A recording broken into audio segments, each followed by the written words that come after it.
وقال نسوة في المدينة امرأة العزيز تراود فتاها عن نفسه قد شغفها حبا إنا لنراها في ضلال مبين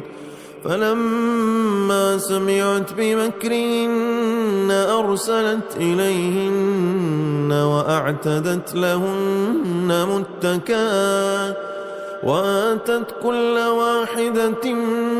منهن سكينا وقالت اخرج عليهن فلما رأينه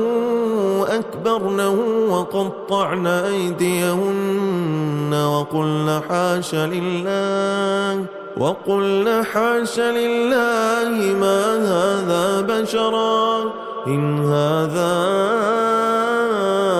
إلا ملك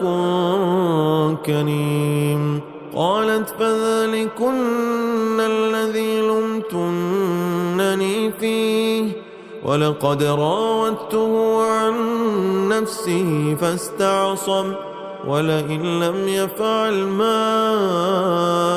آمره ليسجنن وليكون من الصاغرين قال رب السجن أحب إلي مما يدعونني إليه